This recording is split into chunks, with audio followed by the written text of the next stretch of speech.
श्रोतेहो नमस्कार. आपण ऐकत आहात 90.8 मेगाहर्ट्झवरती महात्मा फुले कृषी विद्यापीठ राहुरीची ज्ञान, माहिती आणि मनोरंजनाची लोकवाहिनी रेडिओ फुले कृषी वाहिनी 90.8 FM. घराघरात, मनामनात आणि जनाजनात रेडिओ फुले कृषी वाहिनी 90.8 FM. श्रोतेहो, आज आपल्या आरोग्यम धनसंपदा या विशेष कार्यक्रमामध्ये मी डॉक्टर आनंद चवई आपल्या सर्वांचं मनपूर्वक स्वागत करतो. आपल्याला माहीत आहे की सकाळी उठल्यापासून संध्याकाळपर्यंत प्रत्येकाला अतिशय आपलं बिजी शेड्यूल झालेलं आहे. प्रत्येकाच्या पाठीमागं धावती जीवनशैली आहे आणि बदलती जीवनशैली आणि धावती जीवनशैली याच्यामधून आपल्याला अनेक आजारांना तोंड द्यावं लागतं आहे. अनेक गोष्टींच्या पाठीमागं पळत असताना आपल्या स्वतःसाठी वेळ द्यायला कुठंतरी आपण कमी पडतोय, असंच प्रत्येकाच्या मनामध्ये खंत असते. आणि अगदी याच विषयाच्या अनुषंगानं आज आपण आपला विषय निवडलेला आहे निसर्ग उपचार आरोग्याची गुरुकिल्ली. आणि याविषयी सविस्तर चर्चा करण्यासाठी आज आपल्या 90.8 FM फुले कृषी वाहिनी स्टुडिओमध्ये आज आपण निमंत्रित केलेलं आहे इंजिनियर अविनाश साबरे यांना. सर, आजच्या कार्यक्रमामध्ये आपलं मनपूर्वक स्वागत.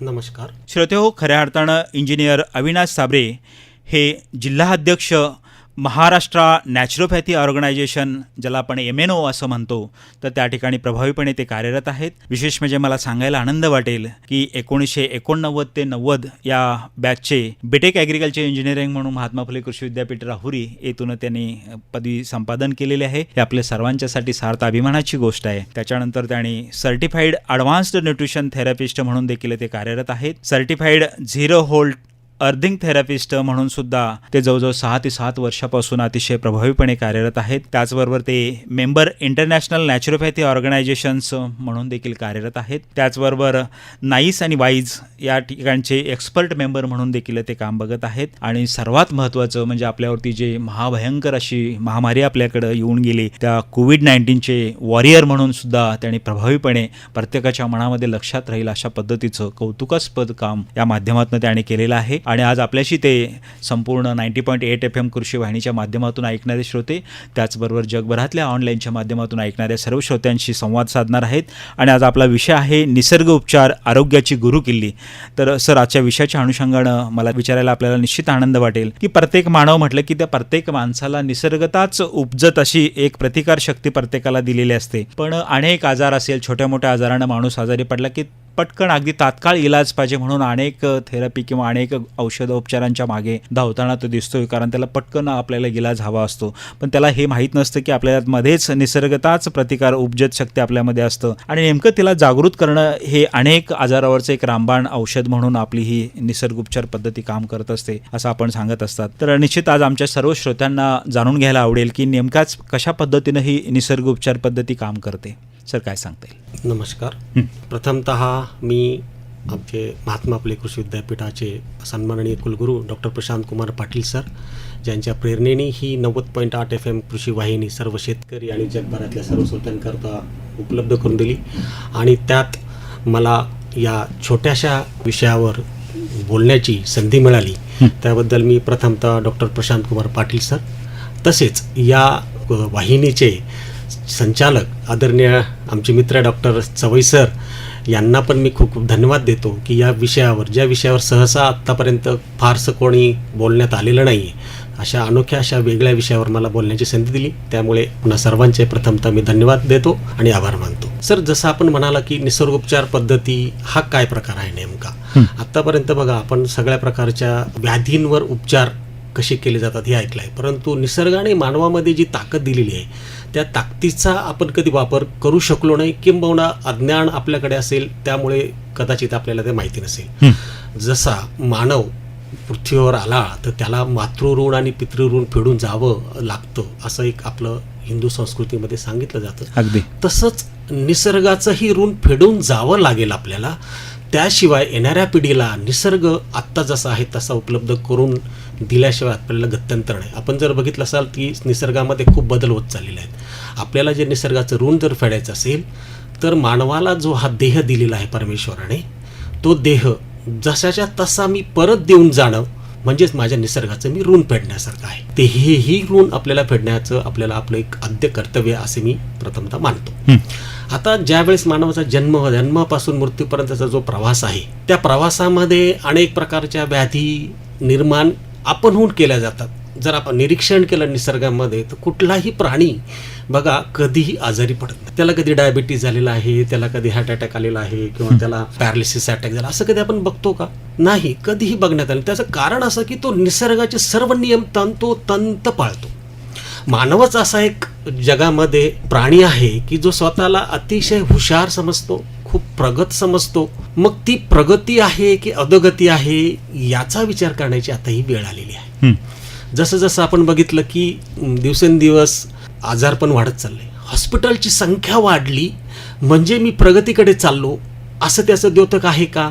याबद्दल माझ्या मनामध्ये शंका आहे. किंबहुना हॉस्पिटलची संख्या कमी जर झाली तर मी मानवी आरोग्याच्या प्रगतीकडे चाललो असं म्हणण्यास वाव आहे असं मला वाटतं. मग ज्यावेळेस मला हे निसर्गाचं ऋण फेडायचं असतं ते जर मी फेडायलाचा प्रयत्न केला तर त्यावेळेस मला काय वाटतं की एक साधारणतः फार काळ नाही पण एक 60-70 वर्षापूर्वीचा जर आपण काळ बघितला तर माझे आजोबा असतील किंवा तुमचे आजोबा असं आपण जर सर्वांनी अनुभव केला की माझे आजोबा, माझे वडील निसर्गतः जसे जगले तसे त्यांचं, माझ्या व्यक्तिशः वडिलांचं जर किंवा आजोबांचं बघितलं तर मरेपर्यंत त्यांना चष्मा नव्हता, दात एकदम ठणठणीत होते, कान ठणठणीत होते, कुठल्या प्रकारची व्याधी त्यांना नव्हती. परंतु अचानक निसर्ग नियमाप्रमाणे तर जाणं तर सर्वांनाच आहे, तसे ते गेले. पण गेल्या 40-50 वर्षामध्ये जर आपण बघितलं तर प्रचंड आपल्या आरोग्याची पडझड झालेली. तर ही का झाली आहे? जसं आपण आता कृषी क्षेत्रात काम करत आहात, मी स्वतः एक कृषी अभियंता आहे, आपण एक कृषी शास्त्रज्ञ आहात सर. आपण जर बघितलं तर 60-65च्या दशकामध्ये, 70च्या दशकात, 65 ते 70च्या काळामध्ये हरित क्रांती झाली. अगदी त्याच काळामध्ये श्वेत क्रांती पण झाली आणि किंबहुना त्याच्याच आसपास एक आरोग्याची पण एक क्रांती झालेली असं मानलं जातं. जसं बघा हरित क्रांती झालं, हरित क्रांतीला भारताची जनजाता मानले जाते डॉक्टर स्वामीनाथन सर यांनी प्रचंड त्या काळामध्ये जी गरज होती त्यावेळेची त्यांना जी गरज वाटली त्याप्रमाणे त्यांनी हरित क्रांती केली. विविध प्रकारचे खतं, औषधं वेगवेगळ्या प्रकारचे आपण केले. परंतु आज 50 वर्षानंतर जेव्हा आपण मागं वळून बघतो आज आपल्याला असं जाणवतं की त्यावेळेस जे काही आपण पद्धती अवलंबल्या होत्या त्याचे दुष्परिणाम आपल्याला हळूहळू आता जाणवायला लागलेत. आणि कृषी विद्यापीठ असतील, कृषी शास्त्रज्ञ असतील, या सर्वांनी आता सेंद्रिय शेतीवर भर द्यायला सुरुवात केली. तसाच प्रकार श्वेतक्रांतीच्या बाबतीत अगदी डॉक्टर वर्गीस कुरियन यांना आपण श्वेतक्रांतीचे जनक मानतो. अतिशय प्रचंड गाढा अभ्यास, डेअरीमधलं अतिशय उच्च असं तंत्रज्ञान त्यांनी त्या काळामध्ये भारतामध्ये आणले. म्हशीच्या दुधावर प्रक्रिया करणारा जर प्रथम शास्त्रज्ञ कोण असेल तर डॉक्टर वर्गीस कुरियन. ते ज्या काळामध्ये ते अशक्य असं वाटत होतं. हळूहळू दुधाचा तुटवडा जाणवायला लागला, त्या काळात दुधाची क्रांती झाली, वेगवेगळ्या व्हरायटी जाती आपण गायींच्या आणल्या. हे सगळं 40-50 वर्षामध्ये झाल्यानंतर आज असं जाणवतंय की काय कुणास ठाऊक की त्यावेळची जी काही पद्धती आपण दूध निर्मितीची अवलंबली तिचे काही दुष्परिणाम जाणवत आहे की काय, अशी एक शंका मनामध्ये यायला लागली. जसं न्यूझीलंडच्या एका शास्त्रज्ञांनी डेव्हिल्स इन द मिल्क एक पुस्तक लिहिलं आहे. त्या पुस्तकामध्ये ह्या ज्या दूध आहे याचे काय दुष्परिणाम होतात हे विस्तृतपणे सादर केलेलं आहे. मग आज जर आपण बघितलं श्वेतक्रांतीचा जो काही 40-50 वर्षाचा कदाचित थोडाफार दुष्परिणाम होत असेल तसाच प्रकार आरोग्याच्या क्रांतीमध्ये झाले. आरोग्य क्रांतीमध्ये पण असं झालं की उपचार पद्धतीमध्ये बदल होत गेले. हळूहळू आपण 65-70च्या काळापासून आपण जे शास्त्र साधारणतः 250-300 वर्षापूर्वी आहे, ज्याचे जनक हिप्पोक्रेट्स यांना मानलं जातं, ज्यांना आधुनिक जनक मानलं जातं मॉडर्न मेडिसिनचे, हिप्पोक्रेट्स, ते 250-300 वर्षापूर्वीचा काळ असेल पूर्वीचा, ते तंत्रज्ञान आपण अवलंबलं. आता या तिन्ही क्रांतीचे 50-60 वर्षामध्ये जे काही दुष्परिणाम झाले त्यावेळेस माझ्यासारख्या एका इंजिनियरला असं जाणवतं की आपण त्यावेळेस आपल्या जुन्या ज्या पद्धती होत्या, आपल्या भारताचा जो 2000, 5000, 4000, 7000, 8000 वर्षापूर्वीचा जो इतिहास आहे त्याच्या जर पद्धती कदाचित आपण त्यावेळेस पुनरुज्जीवित केल्या असत्या तर कदाचित आज आपण या अवस्थेमध्ये नसतो. जसं हरित क्रांतीचं जर उदाहरण घेतलं त्यावेळेस आपल्याकडे भरपूर गायींचं प्रमाण होतं, जे आज आपण सेंद्रिय शेतीला देशी गाय असेल, गोमूत्र, शेणखत, इतर पद्धती वापरतो ते पूर्वीच्या काळात. त्यावेळेस जर आपण ते काम केलं असतं कदाचित हे दुष्परिणाम आज आपण बघितले नाही. आज या आधुनिक खतं आणि औषधांचं व्यवस्थापनाचे 40-50 वर्षाचे इतकेशी गंभीर दुष्परिणाम इतके झाले आहेत तर पंजाबसारख्या राज्यामध्ये आठवड्यातून एक ट्रेन, खास कॅन्सर ट्रेन म्हणून मुंबईला टाटा इन्स्टिट्यूटला हॉस्पिटलला जाते. इतके दुष्परिणाम आपण भोगतोय. तसाच प्रकार श्वेतक्रांतीच्या बाबतीत पण झाला आहे आणि मला सांगायला खूप अभिमानास्पद वाटते की आपल्या विद्यापीठाचे कुलगुरू आदरणीय पाटील साहेब यांनी देशी गाईच्या तंत्रज्ञान आपल्या माझ्या माहितीप्रमाणे भारतातलं पहिलं कृषी विद्यापीठ असेल की तिथे देशी गाईचे संवर्धन करण्याचा एक पुण्यामध्ये खूप छान असा प्रकल्प राबवला आहे आणि त्याचे परिणाम पण गेल्या 2-2.5 वर्षामध्ये इतके सुंदर झालेले आहेत की आज देशी गायींबद्दल खूप शेतकऱ्या वर्गामध्ये पण उत्सुकता वाढली आहे आणि त्याच्याबद्दलचं प्रेम वाढत चाललं. तसंच आज मुख्य विषयाकडे जर आपण वळालो तर आरोग्याच्या बाबतीमध्ये आपण आजारीच पडू नये याकरता काय केलं पाहिजे. किती छान. हे शास्त्र आपलं आहे. मुळामध्ये आपलं शास्त्र, भारतीय संस्कृतीतलं शास्त्र जे आहे ते आयुर्वेद, ज्या शास्त्राने हे शिकवलं आहे की मूळतः आजारीच पडू नये. अगदी. आजारी पडल्यानंतर काय केलं पाहिजे, कुठल्या उपचार पद्धती घेतल्या पाहिजे हे त्या त्या काळानुरूप योग्यच आहे. आजही जेवढ्या उपचार पद्धती अवेलेबल आहे भारतामध्ये, जगामध्ये, त्या ठिकाणी योग्यच आहेत.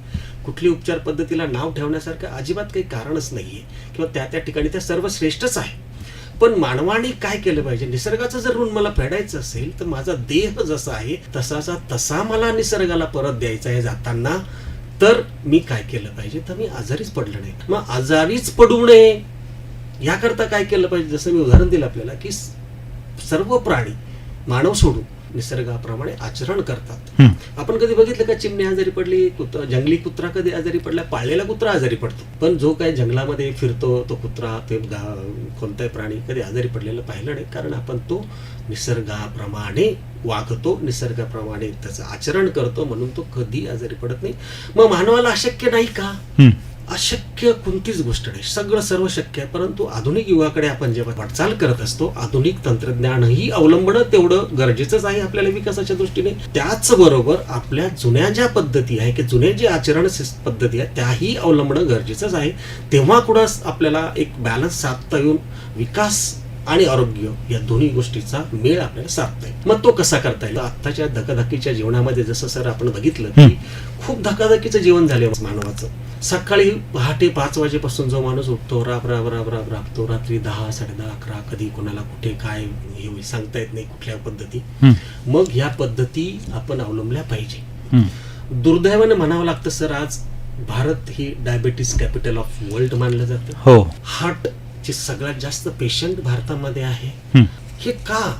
ज्या देशाने, ज्या संस्कृतीने अख्ख्या जगाला दिशा दिलेली आहे, मग ते आयुर्वेद असेल की कोणते विज्ञान असेल, तंत्रज्ञान असेल, त्या देशामध्ये आरोग्याची स्थिती अशी का झाली आहे याचा जेव्हा मी विचार करतो, एक इंजिनिअरिंग अस्पेक्ट जेव्हा मी बघतो की असं का, जो मूळतः स्वभाव असतो इंजिनिअरचा, हे असं का होतं याच्या खोलात जेव्हा मी गेलो, त्यावेळेस माझ्या सुदैवाने 90s मध्ये अमर शहीद इंजिनियर राजीव दीक्षित यांच्या संपर्कात आलो. त्यांच्या स्वदेशाचं प्रेम आणि स्वदेशी पद्धतीवर त्यांचा अतिशय प्रचंड असा गाढा अभ्यास होता. 1996 ते 2011 या संपूर्ण कालावधीमध्ये मी त्यांच्या बरोबर सर्व गोष्टीचं आचरण केलं. त्यांच्या गेल्यानंतर निसर्गोपचार पद्धती किंवा स्वदेशीच्या या पद्धतीवर प्रचंड अशी पोकळी निर्माण झाली होती.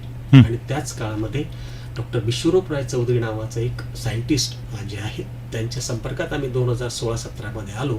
आणि खरी ओळख निसर्गोपचार पद्धतीची जर कुठे झाली असेल आमची जगाच्या पातळीवर किंवा कमीत कमी भारताच्या पातळीवर, ते कोविड-19च्या दुसऱ्या लाटेमध्ये. कोविड-19च्या लाटेमध्ये जर आपण सर पहिल्या लाटेमध्ये बघितलं, दुसऱ्या लाटेमध्ये जर बघितलं, प्रचंड हानी झाली. का झाली, कुठल्या प्रकारच्या पद्धती होत्या याच्यामध्ये न जाता आम्ही व्यक्तिशः निसर्गोपचार पद्धतीने 3,000 ते 3,500 पेशंट्सना कुठल्या प्रकारचं औषध, कुठल्या प्रकारचं मास्क, कुठल्या प्रकारचं सॅनिटायझेशन, कुठल्या प्रकारचं मेडिसिन्स न देता, कुठल्या प्रकारची मॉर्टॅलिटी न घेता न होता 3,000 ते 3,500 पेशंट्स आम्ही आणि आमच्या निसर्गोपचारच्या टीमनी पूर्णतः बरे केले with side benefits, not side effects. त्यावेळेस जे काम आमचं झालं त्या कामाची नॅशनल इन्स्टिट्यूट ऑफ नॅचरोपॅथी आणि आयुष मंत्रालयाने दखल घेतली.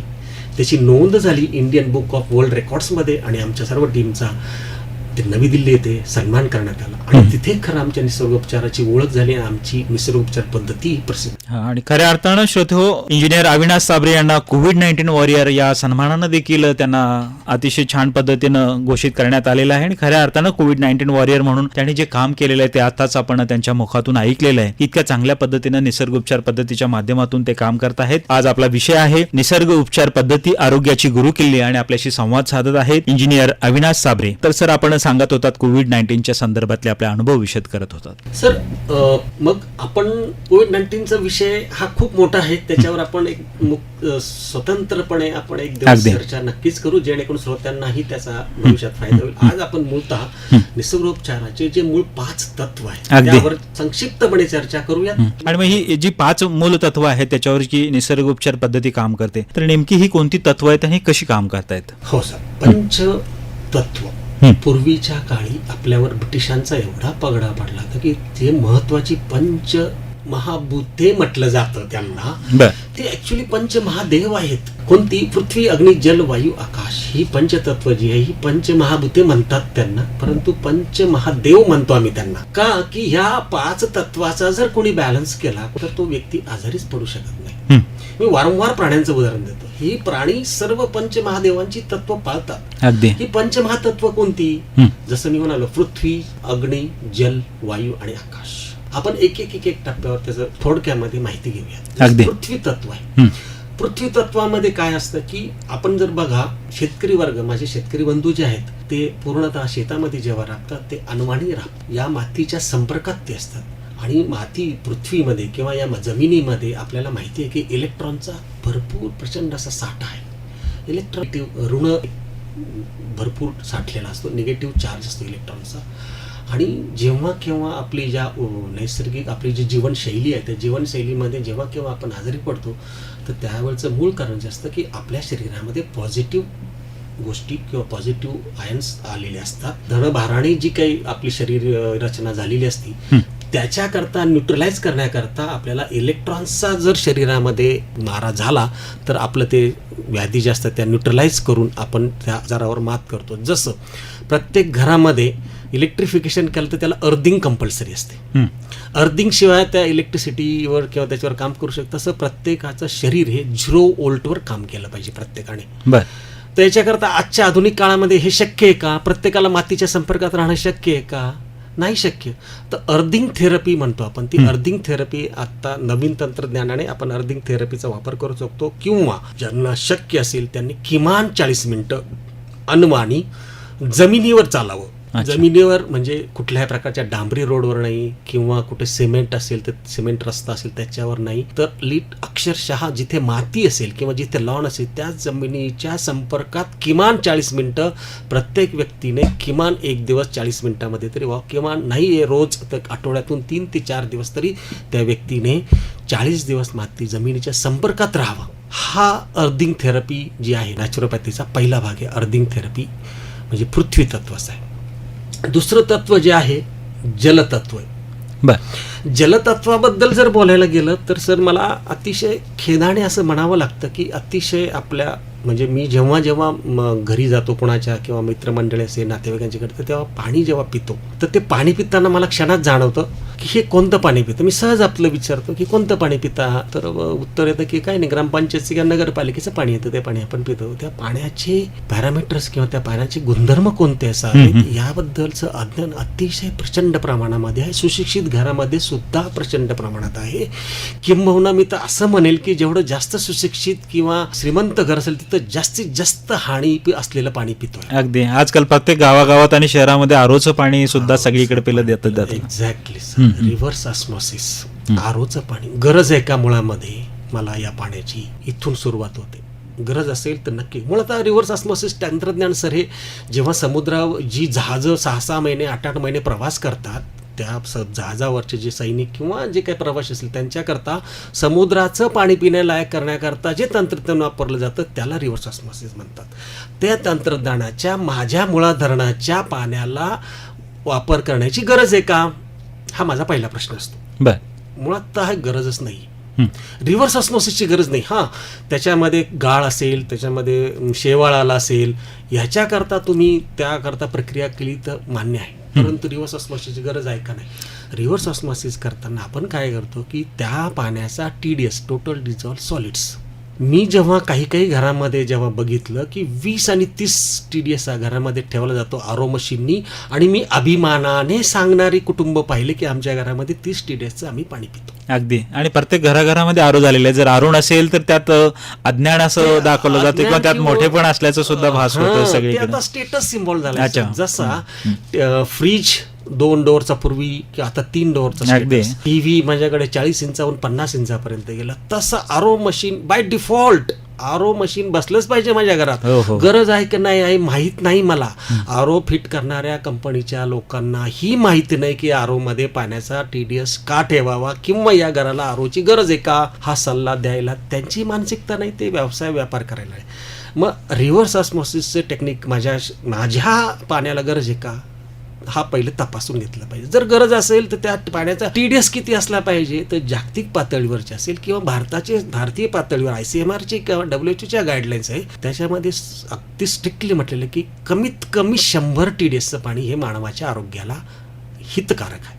हो. 100 ते 300 TDSचं पाणी आपण हे अवश्य पिले पाहिजे. 100च्या खाली TDS पाणी पिणं, त्याच्यामध्ये जे काही सॉल्ट्स असतात बघा, आपल्या शरीराला वेगवेगळ्या प्रकारचे घटक लागतात. सोडियम पण लागतो, कॅल्शियम पण लागतो, मॅग्नेशियम पण लागतो, झिंक पण लागतो, आयर्न पण लागतो. मी जेव्हा आरोनी TDS कमी करतो तेव्हा सगळे सॉल्ट्स काढून टाकतो आणि विष असलेलं पाणी पितो. ज्या पाण्याचा TDS कमी होतो त्या पाण्याची ॲसिडिटी वाढलेली असते. मग आता पहिला प्रश्न TDS तो माहीत नसतो मला. मी 99% घरामध्ये गेल्यानंतर एकाला त्याचं उत्तर देता आलं नाही. काय नाही, तो आरोवाला येतो, बसून जातो, आम्ही काही बघत नाही. अगदी. इतका निग्लिजन्स आहे. मानवाच्या शरीरामध्ये सर 70% पाणी आहे आणि आरोग्याचा जर सगळ्यात मोठा परिणाम जर कोण करत असेल आरोग्यावर तर ते पाणी आहे, आणि त्याच्यावरच आपण अतिशय दुर्लक्षपणे काम करतोय. TDS आपण बघितलेलं नाही, कधी बघत नाही, त्याच्यावर कधी विचारत नाही, काहीच करत नाही. त्या आला मशीन, त्या माणसालाही माहीत नाही, तो 10वी नापास असतो, येतो, फिट करून जातो, त्यालाही कळत नाही. त्याला कंपनी मॅनेजरने सांगितलं असतं, तो बसवतो. दुसरा फॅक्टर जो असतो की पाण्याची आम्लता. पाणी आम्ल आहे का अल्क आहे, ॲसिडिक आहे का अल्कली आहे.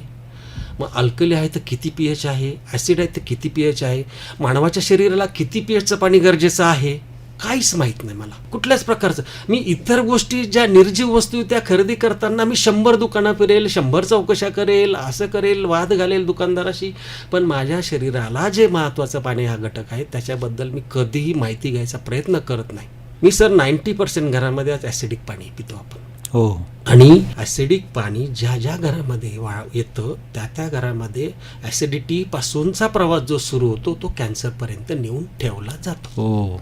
श्रोते हो, खऱ्या अर्थानं 90.8 FM फुले कृषी वाहिनीच्या माध्यमातून आपण इंजिनियर अविनाश साबरे यांना आपण ऐकत आहात. एक कृषी अभियंता म्हणून त्यांनी अतिशय आपल्या आरोग्याच्या मूलभूत प्रश्नाला हात घातलेला आहे की पाणी म्हणजे जीवन असं आपण म्हटलं जातं, आणि अगदी जीवनाचं पाणी हे कसं असतं याच्याविषयी आपल्यामध्ये जी अज्ञानता आहे ती आपल्या संदर्भातली ती जागृत करण्याचं काम इंजिनियर अविनाश साबरे करत आहेत. निश्चितपणे आपण यांच्याविषयी जाणून घेत आहोत. तोच प्रकार आपल्या पाण्याची अजून एक तिसरा गुणधर्म आहे ORP, ऑक्सिडेशन रिडक्शन पोटेन्शियल. हा पॉझिटिव्ह चार्ज आहे का निगेटिव्ह चार्ज माहित नाही. ORP म्हणतात त्याला शॉर्ट फॉर्म मध्ये सायंटिफिक भाषेमध्ये. तो किती असायला पाहिजे, प्लस मध्ये असला पाहिजे का मायनस मध्ये असला पाहिजे याची तुलना नाही, याची माहिती नाही कुणालाच. मग ह्या 3 गट, जसं बघा कुठलाही माणूस आजारी पडला तर डॉक्टर पहिले काय सांगतो की ब्लड चेक करा. असा कोणताच आजार नाही की तो विदाऊट ब्लड चेक डिटेक्ट होतो. आणि रक्तामध्ये 78 ते 80% पाणी आहे, म्हणजेच इनडायरेक्टली माझ्या शरीरातलं पाणी चेक केलं जात आहे. म्हणजेच माझ्या आरोग्याचा परिणाम जर काय करत असेल, दुष्परिणाम जर कोण करत असेल तर पाणी हा सगळ्यात मोठा घटक आहे. ब्रेनमध्ये 89% पाणी आहे, हृदयामध्ये 70% पाणी आहे, लिव्हरमध्ये 65 ते 70% पाणी आहे, किडनीमध्ये तेवढं त्याच प्रकारचं पाणी आहे. म्हणजे ही जर मुख्य अवयव आजारी पडत असतील किंवा हे होत असतील तर याचाच अर्थ माझं पाणी बदललं पाहिजे किंवा पाण्यावर विचार केला पाहिजे. तर यावर आपण सविस्तर नंतर बोलूया, जलतत्वावर. त्याच्यानंतर तिसरं तत्व जे येतं ते अग्नितत्व आहे. अग्नितत्व हे आहे आहाराशी निगडीत. म्हणजे काय, माझ्या मानवाचा आहार कोणता असला पाहिजे. Food is medicine. फूड जर चांगलं असेल तर मेडिसिनची गरज नाही, आणि फूड जर चांगलं नसेल तर मेडिसिन काम नाही करणार. अगदी. म्हणून फूड इज मेडिसिन. आहारामध्ये आपण काय घेतलं पाहिजे, काय नाही घेतलं पाहिजे, मानवाचं शरीर कशाकरता बनलेलं आहे, जो मूलतः मानवाचा आहार हा रॉ फूड आहे. म्हणजे आजच्या दैनंदिन जीवनामध्ये जर काय गरज असेल तर कमीत कमी माझ्या शरीरामध्ये 50% रॉ फूड गेले पाहिजे. रॉ फूड म्हणजे काय, फ्रुट्स अँड व्हेजिटेबल्स. फ्रूट्स माझ्या दैनंदिन व्यवहारामध्ये जास्तीत जास्त असली पाहिजे. माझ्या दैनंदिन व्यवहारामध्ये सलाड असलं पाहिजे, जे की टोमॅटो, काकडी, गाजर या पद्धतीचा आहार असला पाहिजे. आणि शिजवलेलं अन्न 50% कमीत कमी म्हणतो. टिपिकली किंवा तांत्रिकदृष्ट्या 80% रॉ फूड असलं पाहिजे आणि 20% हे शिजवलेलं अन्न पाहिजे. आपल्या शरीरामध्ये आजाराचं प्रमाण वाढण्याचं कारण काय आहे की आपण जास्तीत जास्त शिजवलेलं अन्न खातो आणि कमीत कमी आपण रॉ फूड खातो. माणूस आजारी पडला की दवाखान्यामध्ये आपण फळ घेऊन जातो, नाही का? डबा घेऊन जाणारी फार थोडी असतात, पण भेटायला आपण जे नारळाचं पाणी घेऊन जा, सफरचंद घेऊन जा, संत्री घेऊन जा. हे जुन्या लोकांनी जे शास्त्र सांगितलीत ना, ही खूप छान आहेत. त्याला आपण ते दुर्लक्षित केलं. जसं मी म्हणालो की क्रांती करताना जर जुन्या शास्त्राकरता आपण विचार केला असता तर कदाचित त्यावेळेस ती क्रांती खरोखर समाधानकारक झाली. तशा पद्धतीमध्ये आहारामध्ये आपण बदल केला पाहिजे. सर थोडं 2 मिनिटाचं उदाहरण देतो की बघा, निसर्गाने मानवाला खूप संकेत दिलेले. टोमॅटो एकच उदाहरण देतो मी. टोमॅटो जर तुम्ही उभा काप घेतला आणि त्याला जर असा केला तर तुम्ही जर बघितलं ते हृदयासारखा आकार दिसेल. हो. इकोस्प्रिन ही जी औषध डेव्हलप झालं त्याचं जे मेन इन्ग्रेडियंट आहे तो टोमॅटो आहे. ओ. ॲस्प्रिन. तुम्ही रात्री झोपताना 100 ग्रॅम टोमॅटो खा, तुम्हाला ॲस्प्रिनची गोळी खाण्याची गरज नाही असं निसर्गाने आपल्याला सांगितलंय. टोमॅटो हे हार्टचं सगळ्यात बेस्ट किंवा ॲस्प्रिन किंवा रक्त पातळ करण्याचं सगळ्यात बेस्ट औषध आहे. काजू बघा, आकार किडनीसारखा आहे, किडनीचं औषध आहे. बदाम बघा, हृदयाचं संकेत आहे, हृदयाचं औषध आहे. अक्रोड बघा, मेंदूसारखा आकार आहे, मेंदूचं औषध. सर निसर्गाने खूप संकेत दिलेले, आम्ही समजू शकलेलो नाहीये. तर ते निसर्गाला आपण समजून घेणं गरजेचं. प्रत्येक गोष्टीकडे डोळसपणे पहा, तुम्हाला निश्चितपणे तुमच्यासाठीच ते आहे. त्याचा अर्थ तोच आहे, निसर्ग चक्रावरतीच आधारित आहे सर्व. चला, चौथं आपण यावर सविस्तर एक दिवशी घेणार आहोत. त्यानंतर चौथा जो आहे वायू, चौथं तत्व जे वायू तत्व हा प्राणायामाशी निगडीत आहे. ऑक्सिजन शरीरामध्ये जास्तीत जास्त असला पाहिजे. ज्या पेशंटला कॅन्सर झालेला असतो त्याच्यामध्ये ऑक्सिजनची कमतरता असते, तर जास्तीत जास्त 7 प्रकार पतंजली ऋषींनी जी काही तत्व आणलीत प्राणायाम आणि योगाची, त्यातल्या त्यात कमीत कमी माणसाने 7 प्रकारचे प्राणायाम आणि 7 प्रकारची आसनं जरी केलीत रोज, मोजून 45 मिनिटं फक्त लागतात माझ्या शरीराकरता, तरी मनुष्य हा निरोगी राहू शकतो. तर वायू हा तत्वाचा वापर आपला प्राणायाम आणि योग असणं याकरता आपण वापरला पाहिजे. 5वं आणि शेवटचं तत्व जे आहे ते आकाश. आकाश तत्वाचा जर आपण विचार केला तर आकाश म्हणजे काय, तर सौरमंडल. त्याच्यामध्ये वेगवेगळे ग्रह तारे असतात, हे सगळ्या गोष्टी असतात आणि त्याच्यामध्ये अध्यात्म पण आहेत आकाशामध्ये. जसं आपण जर बघितलं असेल की पूर्वीच्या काळी एक सगळ्यात महत्वाचा जो आपण उपवास म्हणूयात त्याला, तो जर उपवास जो आपल्या वारकरी संप्रदायामध्ये जो मानला जातो तो एकादशीचा उपवास आहे. का केला जातो? आपल्या जुन्या लोकांनी बऱ्याचशा शास्त्रीय गोष्टी त्याला अध्यात्माची जोड दिली. का की अध्यात्म सांगितलं की मनुष्य प्राणी ते पाळतो, नाही का? आपण देवाला जातो तर देवाला जाताना पण 2 प्रकार असतात. शिर्डीच्या साईबाबांकडे जातो आपण तर श्रद्धेपोटी जातो, शनी शिंगणापूरला जातो भीतीपोटी जातो, नाही का? म्हणजे देवामध्ये पण आपण श्रद्धा आणि भीती ठेवलेली आहे. भीतीपोटी नको आपल्याला त्रास द्यायला 7:30 म्हणून आपण शनीचं दर्शन घेतो. तशाच प्रकारचं एकादशीचं जे व्रत आहे आपल्याला सांगायला मला अभिमान वाटतो, किंवा दुसरी बाजू जर म्हटलं खेद पण वाटतो. माझ्या एकादशीच्या उपवासावर जपान आणि अमेरिकेच्या शास्त्रज्ञांनी संशोधन करून त्यांनी 2018 सालचं नोबेल पारितोषिक घेतलेलं आहे. हो.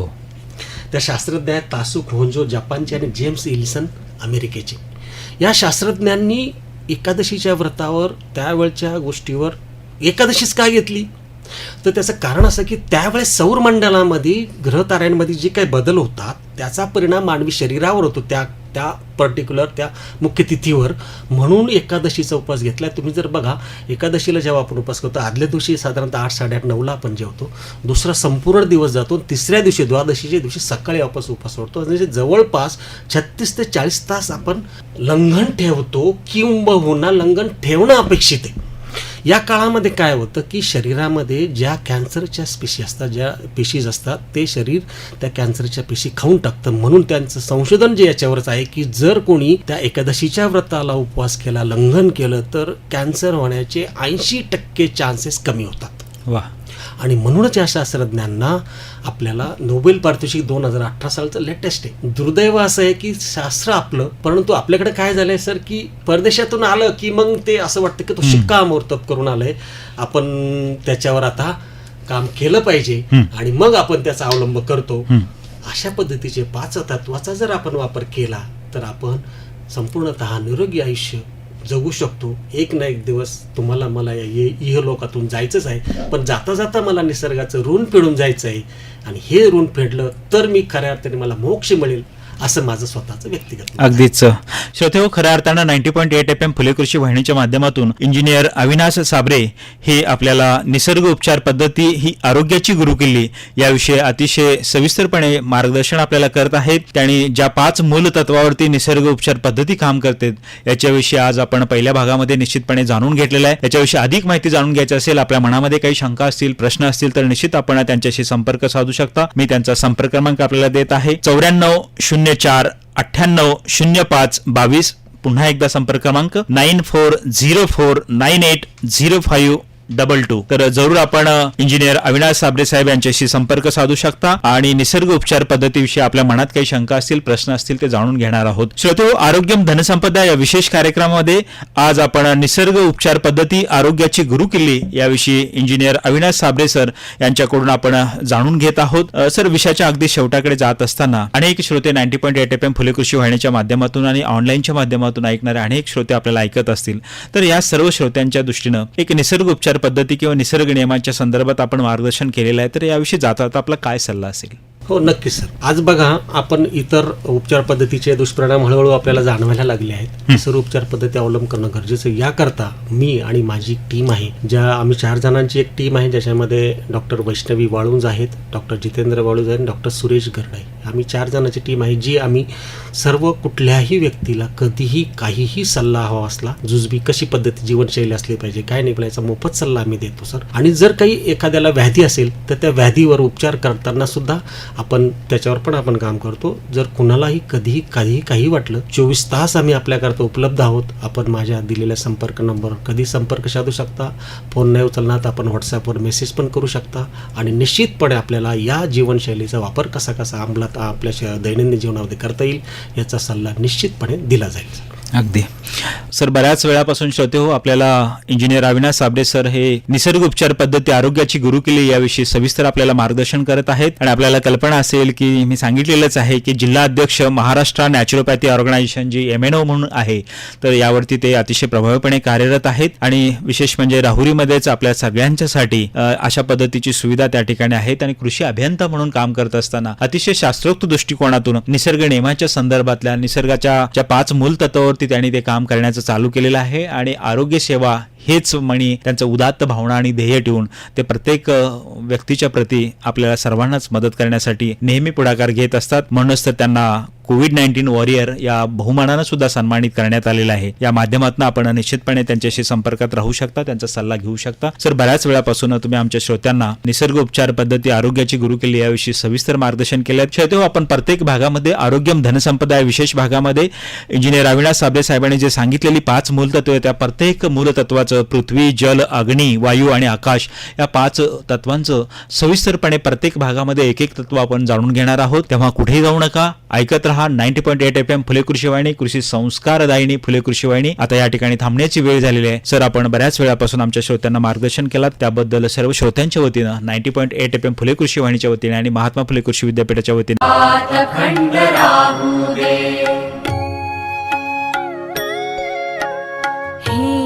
ईश्वरा सर्वांना चांगली बुद्धी दे, आरोग्य दे, सर्वांना सुखात आनंदात ऐश्वर्यात ठेव.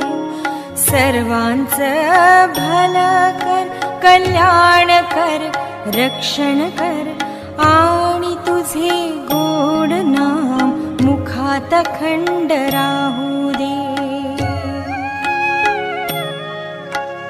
हे ईश्वरा सर्वांना चांगली बुद्धी दे, आरोग्य दे, सर्वांना सुखात आनंदात ऐश्वर्यात ठेव. सर्वांचं भलं कर, कल्याण कर, रक्षण कर आणि तुझे गोड नाम मुखात अखंड राहू दे. श्रोते हो, इंजिनियर अविनाश साबरे यांनी दिलेले निसर्ग उपचार पद्धती आरोग्याची गुरुकिल्ली याविषयीची माहिती आपण ऐकलीत. या ठिकाणी आता थांबण्याची वेळ झाली. मी डॉक्टर आनंद सवई आपल्या सर्वांची रजा घेतो. पुन्हा ऐकत राहा अशा